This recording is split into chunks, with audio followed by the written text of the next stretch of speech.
What, okay, we're going. What is the role of privacy in society, and why do we need it?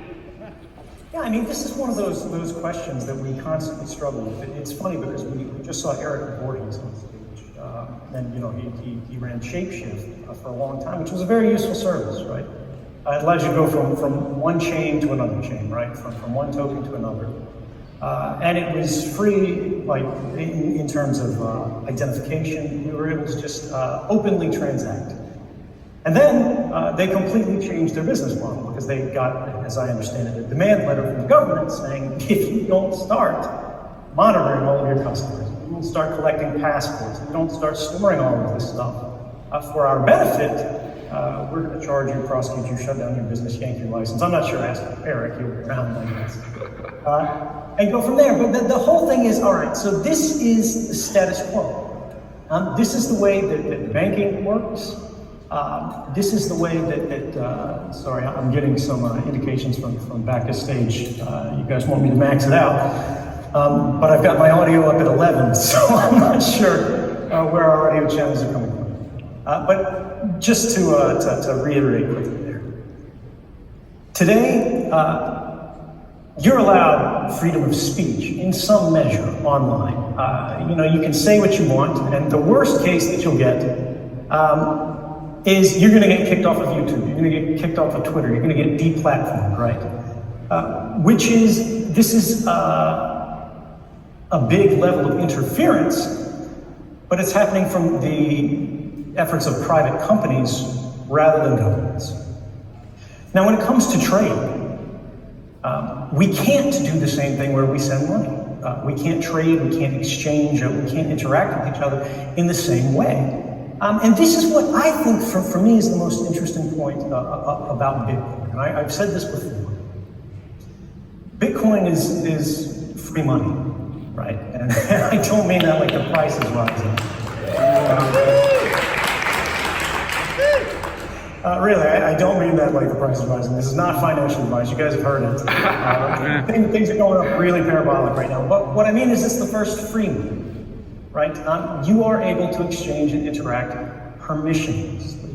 And when I think about privacy, when I think about liberty, that's what this is all about. What does liberty mean? It's freedom from permission. It means we live our lives in a way that we can experiment, we can engage, we can try things, we can even fail. And we don't have to get, a permission slip from the principal's office. We're not watched, we're not recorded. And because of this, our mistakes don't haunt us. And this core point, right? This ability to act without permission, so long as you're not harming someone else, so long as you're not infringing on the rights of others. This is the foundation of all rights. When you talk about due process, when you talk about freedom of speech, when you talk about freedom of religion, whatever you have, right? The right to a fair trial, the reason we have these rights, what they are recognizing, what they're codifying, is a right to the self. Right? And this goes in our language all the way down to private property, right? Privacy is that thing that says you belong to you rather than to society. And what I fear is that over the last decades, as technology has changed the world in ways that make monitoring people and peoples at scale, right? Populations seeing everything that's going on in new ways, in deeper ways, right? It used to be if governments wanted to watch us, they had to put teams of men on the street to follow you around, working in buildings, in cars, out on foot, to see where you go, to see who you meet, how you got there, how long you were there, to sit close enough into the cafe to know generally what your activities were, but not so close that you go, who is this guy that's sitting behind me all the time, right? Now, all of this happens with devices that we ourselves pay for, right? Whether it's your home internet connection, whether it's the phone that's in your pocket right now, we are padding out a permanent record of every private life. And once we do that, privacy stops being the status quo, right? Liberty stops being the natural state of things. And now it's a point in tension with the systems of the day. And what does that actually boil down to, right? What does that actually mean? I mean, privacy has always been the natural state of human existence. Because even if you lived back in an old village in the day, people would gossip about you, people would understand you, people would see kind of how you go, how you live. But it was very easy to get away from this. You know, you walked out in the woods, you were alone, you closed your doors and there was no one but you. Unless they came in and ransacked your journals, these things belong to you. But now that there's a record of everything being created, of every message you've ever sent, every border you've ever crossed, everything you've ever bought, every conversation you've ever had, everything you've ever typed into that search box, right? Instead, the only real control we have over the measure of privacy, over the measure of liberty in our lives, in our countries, in our world today, is that governments and institutions, meaning both governmental and corporate, decide to grant us. Because what we really have now is a record of all of our lives that the telecommunications companies have, that Facebook has, that the government has, that Visa and MasterCard have, right?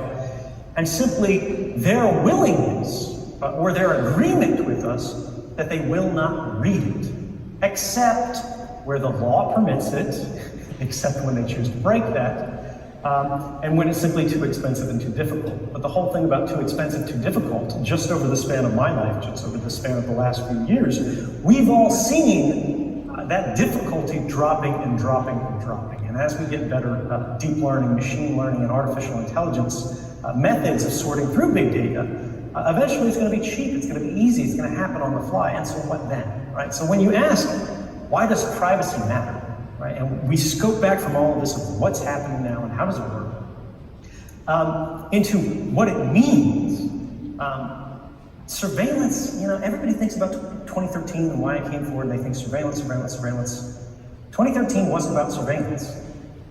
Surveillance was the mechanism used to discuss the conversation that was affecting all of us, which is that our governments, even in what we like to believe are free and open societies, are becoming increasingly comfortable making decisions without involving the democratic process, right? We weren't asked if we wanted to vote in favor of mass surveillance, right?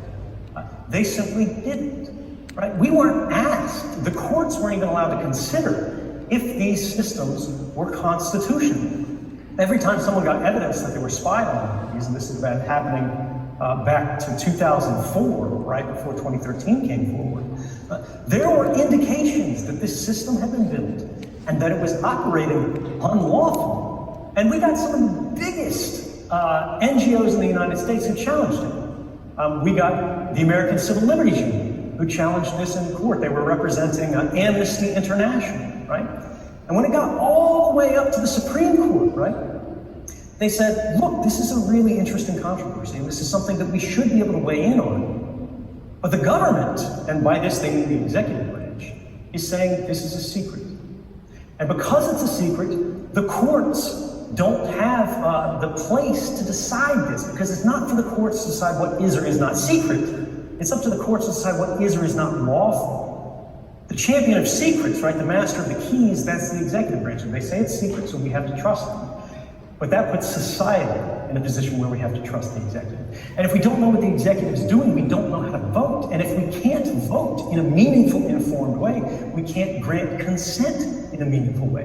Which means even though we have a democracy in name, it's not truly meaningful. And I know this is a long ramble, and it's not really what you asked for, but this is where we get back to that key point of why privacy matters. Is without privacy, we have no power. Because it's privacy that gives us agency. It's privacy, that right to the self, that allows us to come up with that original idea. That could be a bad idea, that could be one we're criticized for, that could get us disowned by our friends or our community or society, right? But then once we have that idea, we can share it with people that we do trust and go, is this a good idea? What do you think about this? And they can sharpen that idea, they can challenge us, they can argue with us, and then we share it again, and we share it again. And once, step by step, it goes more broadly out into the world. And once it's gone these extra steps, right? Suddenly you no longer have a person talking about this. You no longer have a table talking about this. You have a city talking about it, and then you have a country talking about it, and then you have the whole world talking about it. And that is the origin of progress. Without privacy, we don't have progress.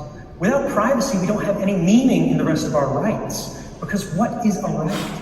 A right exists to protect, not the majority, because the majority decides what is or is not lawful. The majority doesn't need rights. The majority hardly needs laws. Rights exist to protect the minority against the majority. And there is no more vulnerable minority than the minority.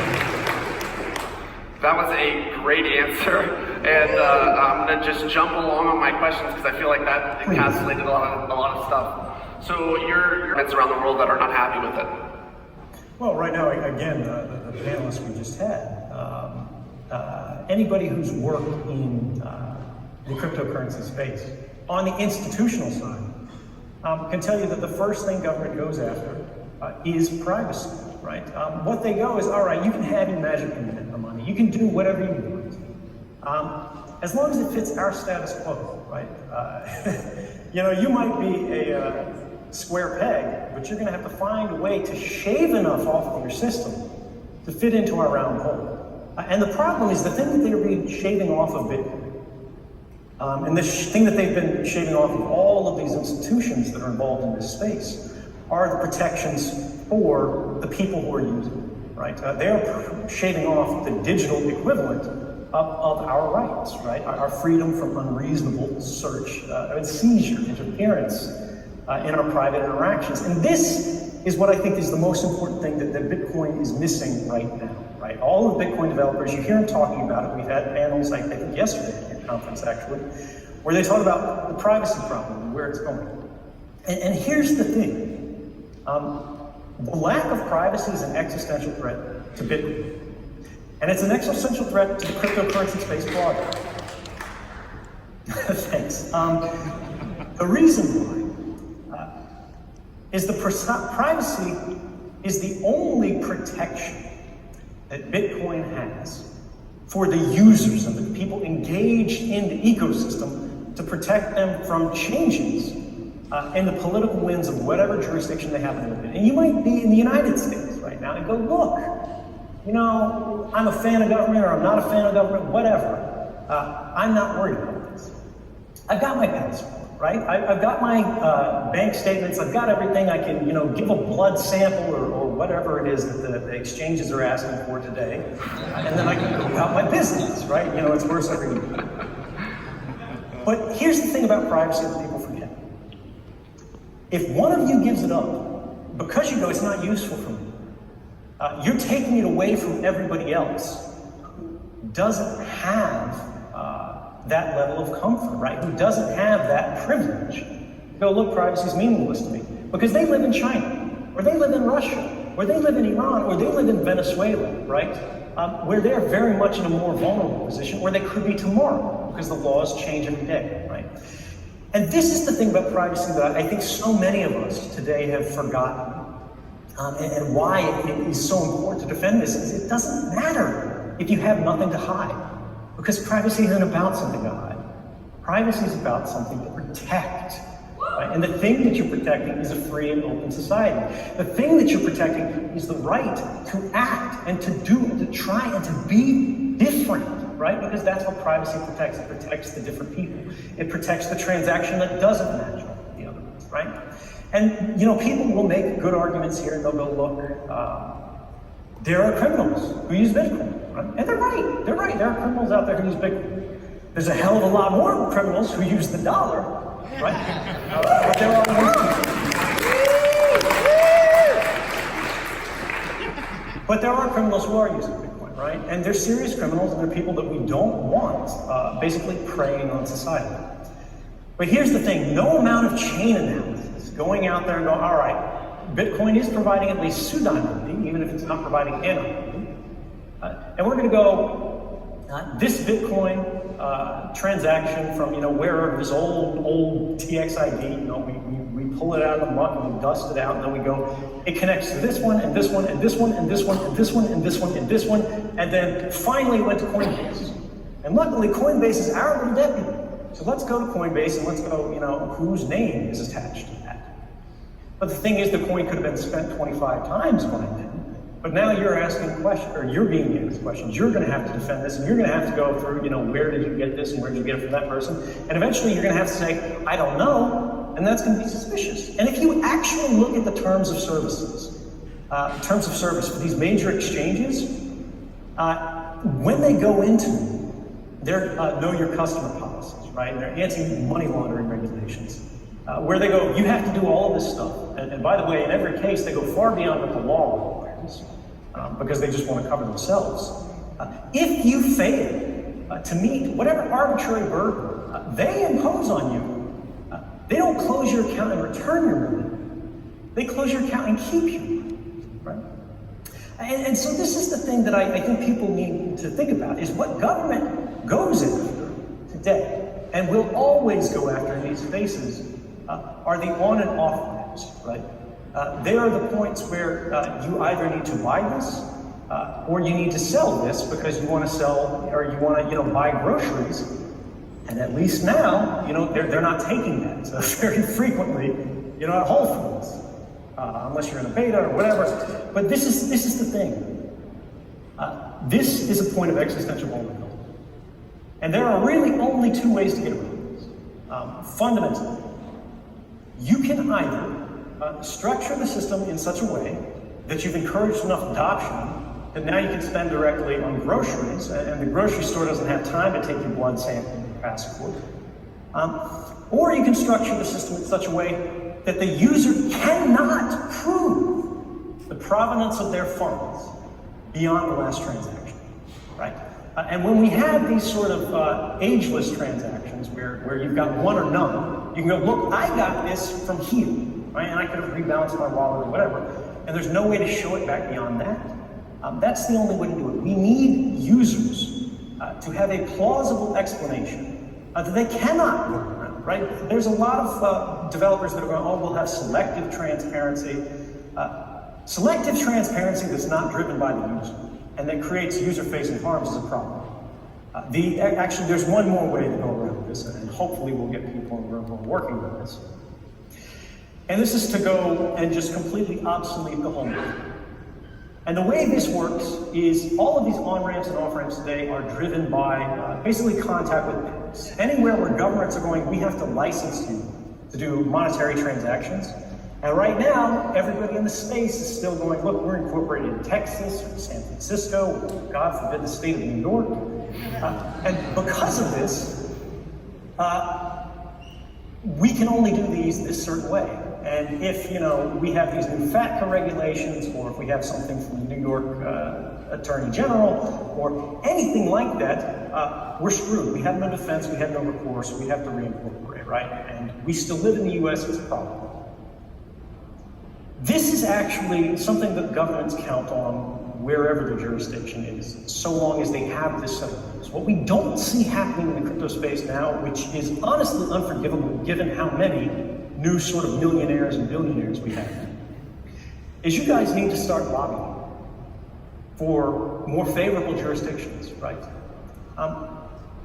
And the whole point of this is just that they won't interfere with your business when it's working internationally. It doesn't matter if you're doing transactions in the United States or in France or Germany or anywhere else, unless you're in this model that we've always had, where you're trying to be the next, Bank of America, you're trying to be the next First National. But the world isn't waiting for the next First National. What the world needs is the first post-national, right? You need an entirely digital presence.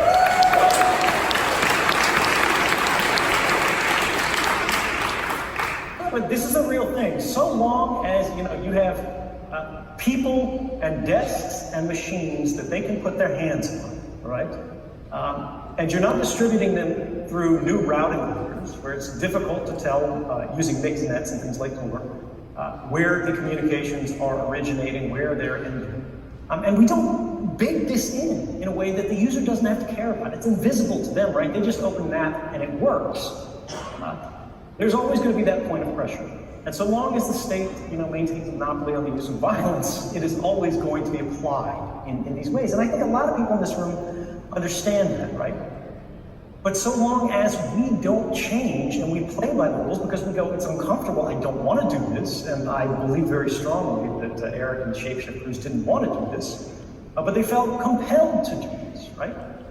The thing is, what have these guys done since? And this is not to pick on them, right? They're just a famous name in this space.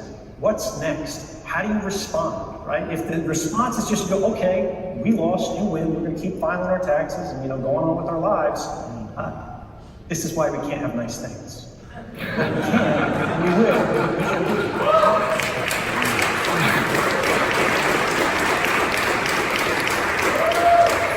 So I want to ask you about what I think is maybe one of the strangest incidents to occur in Bitcoin since I've been involved, which was the shadow broker incident, where someone gained access to really, I guess, some of the most advanced technology out there, tried to auction it off for Bitcoin.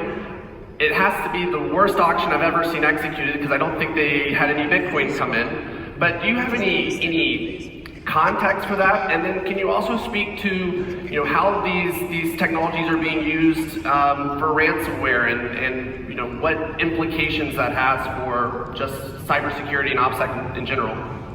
Right, so no, this is a great question, and I know it's uncomfortable for a lot of people in the audience, right?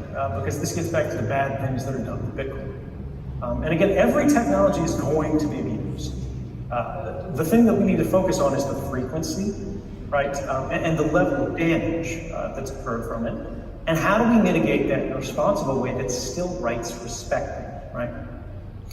And the way I look at this is, so for those who aren't familiar, the Shadow Brokers incident was basically the NSA, which is supposed to have the most advanced security in the world, right? This is supposed to be the world's best hackers. They're spying on you, they're spying on everyone else, right? They got pantsed. And some group that remains unknown to this day stole basically a arsenal of their sort of digital weapons, right? Their hacking tools that they use for espionage. And then they just put them on the internet. And they were like, hey, you want to pay us for it? We'll give you some extra, we'll give you some new tools, things we didn't publish, things we didn't share, whatever. And the NSA, the FBI, the combined might of the US government has never found these people, to our knowledge, right? And they kind of rode off into the sunset. But here's the thing, the problems didn't stop after that. The things that they published just openly and that they gave away for free ended up being used then in ransomware attacks that went all over the world. And so the way this worked is the NSA created digital weapons. They couldn't control them, right? And what I want you to think about here in the context is governments around the world are hacking, right?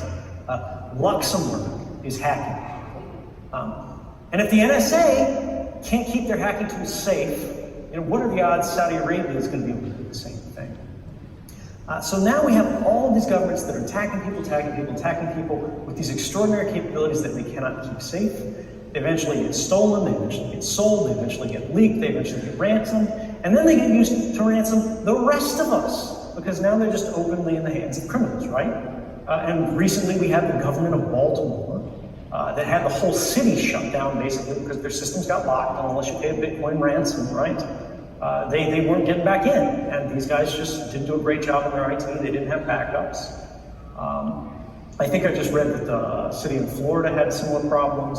It hit one of the world's largest shipping companies. It hit hospitals. It hit all kinds of things, right? So the NSA, step after step after step after step, ended up screwing our own critical infrastructure.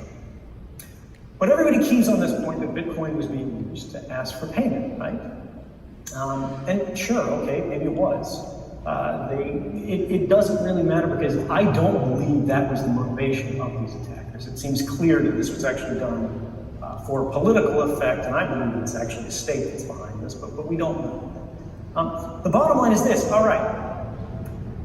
These bad guys have done this thing. These bad guys are using ransomware that are not on this level of sophistication. They're not state-backed. They're just, kids in basements and ordinary, dime store criminals, how do you deal with them? And this is a much longer conversation that gets very complex. But if tracking Bitcoin transactions were effective, the shadow brokers would be in jail. Because it's important to understand there are altcoins out there, privacy coins, that wouldn't have this same transaction trail, right?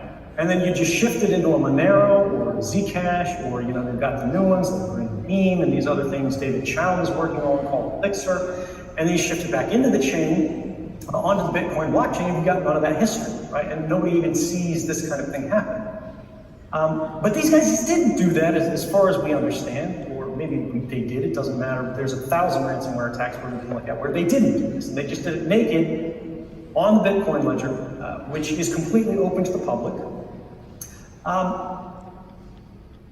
And then what, right? It's out there, Bitcoin's worth $1 billion, whatever it is today. And whether they're spending it or not, we don't see these guys getting jailed. And the reason why is I know this quite well from my personal experience. You can have the most powerful tools of surveillance in the world, and they're not going to solve all your problems. They're not even going to solve many of your problems. They're going to solve a very few of your problems. And this is the thing, people think about mass surveillance. They think about all this blockchain analysis. They think about basically de-anonymizing people as a public safety measure, because this is how the government always argues.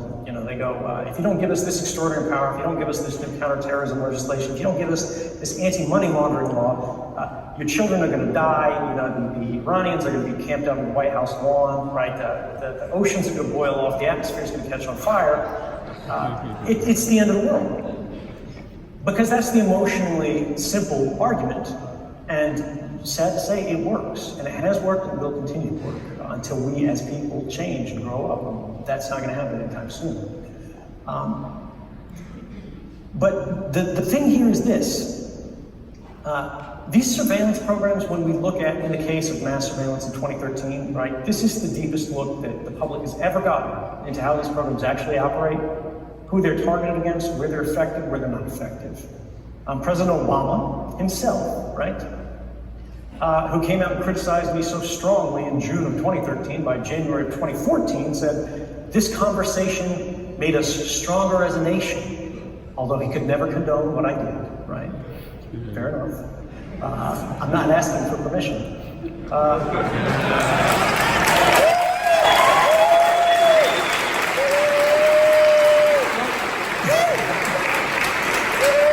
As you can tell, Edward, you have a lot of fans here. But here's the thing on that. To his credit, what happened between 2013 and 2014 was he appointed 2 different independent commissions, independent in the context of government. And these were filled with all his friends, right? People who were supposed to look at all the evidence. They had complete access to classified information. They could go to the director of the FBI, the NSA, the CIA, and go, where were these programs used? How did they help us? Are they saving lives? Because we're taking a lot of heat for this, and we want to know if we should ditch this program or not. If we can just give this up and life will go on. And when we first got into 2013, all these agencies leapt out of their chairs and said, these journalists who publish these stories, they're going to have blood on their hands, right? People are going to die. The same thing we do always hear. But then once these guys, these committees dug in, it was the Privacy and Civil Liberties Oversight Board and the President's Review Group on Intelligence and Communications Technologies. After they did their investigations, they found that while they had said initially, the government had said initially, these things have been used in all of these different ways and they thwarted all of these plots. The very first program that I ever worked with journalists to review, which was Section 215 of the Patriot Act. This is where the United States government was collecting the phone records of everyone in the United States. It didn't matter if you were suspected of any crime or not. Your grandma was in there, right? And they were just doing it because there had been a law, a section of the Patriot Act, that said the government had the authority to collect any records that it considered relevant to a counterterrorism investigation, right? And they considered every phone record in the United States relevant to this. Now, they didn't tell us at the time. We didn't learn for many years about this, and this was unconstitutional in my opinion. illegal and likely unconstitutional in the opinion of at least one federal court. But the thing here is this: when they dug into it, the findings of the committee was this program had never stopped even a single terrorist attack in the United States. They said, in fact, it had not even been helpful, it had not even made, these are their words, a concrete difference in a single counterterrorism investigation. Because by the time the government had enough to look at you, on the stage, or you in the audience, and go, we think this guy's up to no good. Here's his name. Here's his phone number. Here's his email to put in these databases to pull him out, because we've got everybody in the world in there. They have enough to go through the old traditional mechanisms of law enforcement that we know work. To go to a judge and say, we think this person's up to no good, sign a warrant, and then we'll go wiretap that person individually. We'll tap their phone specifically. We'll go into their house. We'll plant a surveillance device. We'll hack their computer, whatever. Targeted rather than mass surveillance, right? And we know that targeted surveillance has worked in the past. But this is the funny thing about that shadow worker story, right? And the whole Bitcoin, is the enemy narrative that we see in the world today. The shadow brokers didn't get caught. No matter the fact that, Bitcoin and these cryptocurrencies are so open, they are so trackable today, because mass surveillance isn't enough. Mass surveillance isn't about public safety. It's about power. It's about social influence. It's about diplomatic, sort of espionage. And it's about seeing what everyone is doing, because that information, or intelligence, as they call it, allows you to understand, not, the hardest of your hard targets, because bin Laden stopped using a cell phone in 1998, but to understand what ordinary people are doing, because there is value in that. And the government, look, right or wrong, might say we want to be able to do that. It's useful to the government to see what it is doing, to see how they're trading, and to go, we want to be able to authorize this or not authorize this. We want to interfere here, or we don't want to interfere here. We want to see what's happening in the country or the world. That's a conversation in a democracy that they could have, and they could put that to a vote, but they don't want to, because they are afraid the answer is not the same as it is when they say, do you want to give us this? Because if you don't, your children will die. If we have a more complex, nuanced conversation, we get different and better answers, right? But as you asked today, what does this mean? It means mass surveillance is never going to solve our problems, but it will make our lives worse. So Edward, we're out of time, but this is also our conference, so we can break the rules a little bit. So I have just two more questions, and we'll wrap it up. So the next question, in this day and age, it seems like no one has any privacy.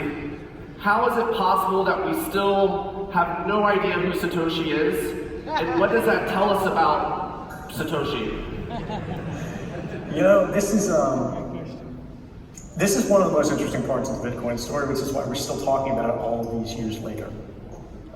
And the thing that I love about it is the story that it tells us OPSEC works, right? Operational security. If you're careful, if you learn how the system works, better than the people who are exploiting it to harm you, better than the people who built it, right? You can use it in ways that actually work to your advantage, even though you don't own it, right? And Satoshi Nakamoto, right, he may have written the paper, he may have laid the groundwork, he may have given us, in a real way, the Bitcoin system, peer-to-peer electronic cash system that it is. But he did not create the internet, or they did not create the internet, all of these other systems. But they took the time to understand them well enough that despite all of the time that they were engaged in, despite all the way they were communicating it, despite all the time they were creating on it, and despite all of the interest and all of the honestly unimaginable and unpredictable level of resources that were applied to them years later. And the thing about OPSEC is if you make one mistake once, early on, and the internet never forgets, that mistake never goes away. you still can have privacy. Right? And this is the problem. Right now we live in a world where privacy is for the professional, it's for the expert, it's for the rich, it's for the elite, it is for the privileged. But we can't live in a free world where privacy is a privilege. Privacy has to be a right. It has to be accessible to everyone if it's going to actually be better.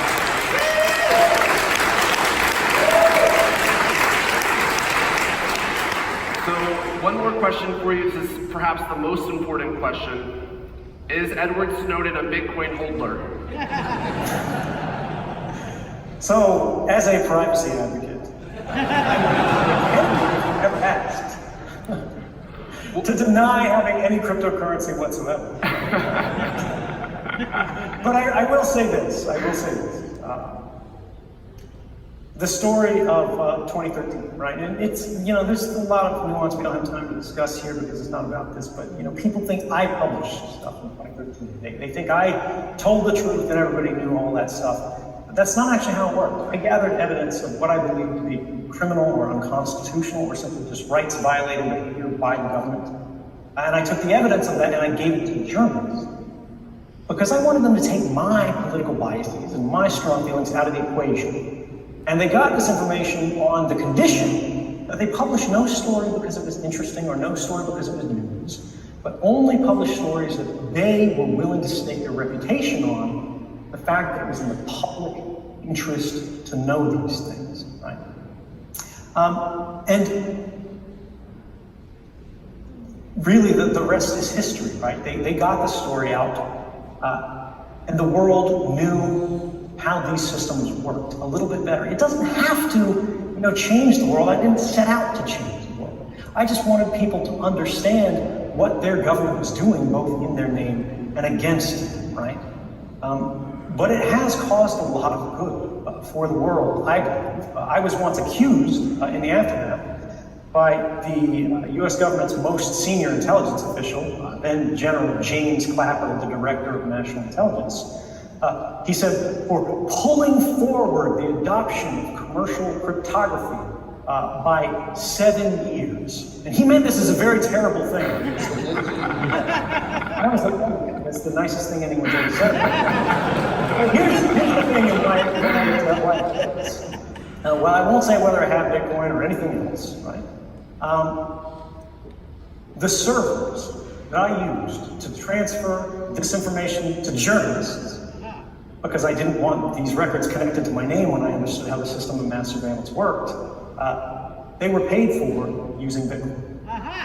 So, hey.